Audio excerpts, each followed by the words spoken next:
teeming with questions, but too exhausted to pursue either Len or Anna.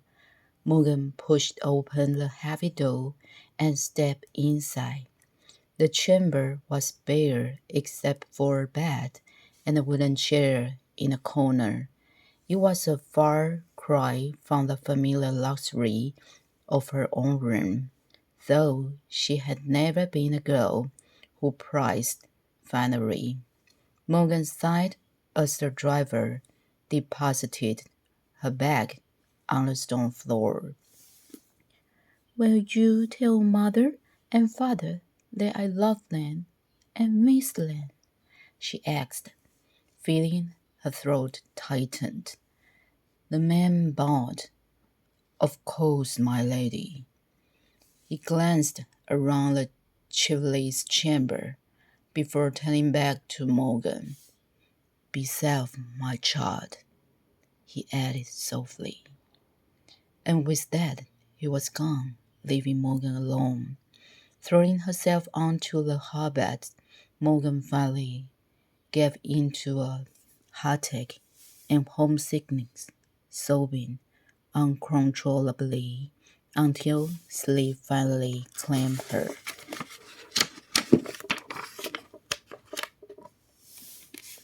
Chapter 4.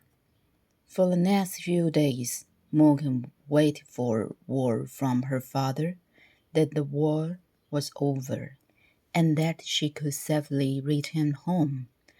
But the days turned to weeks and the weeks to months. Finally, whole years crawled by.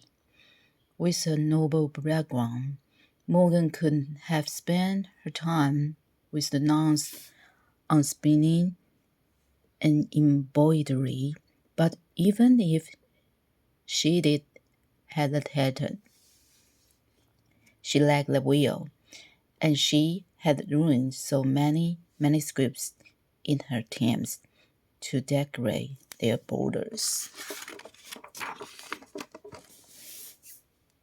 that she was banned from the particular church altogether.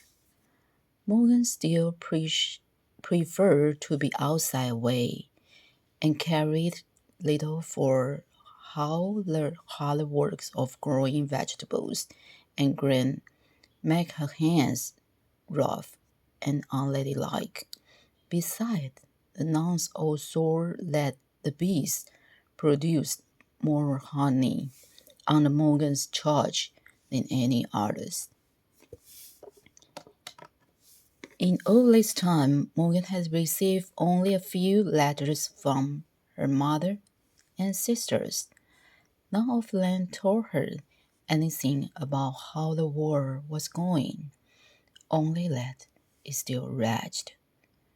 So she lived every day pressing for news, while at the same time dreading that one day, one letter would bring news of the worst possible kind.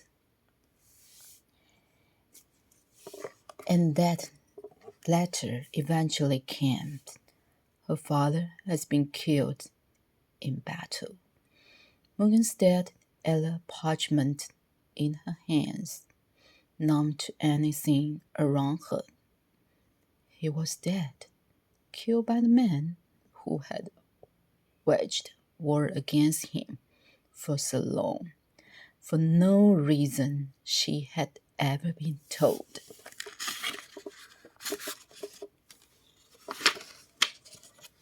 King Uther Pendragon. The name ignited a fire within her, a storm that had been building for a summer now. Something dark rose up as it would carry her with it. "Morgan,"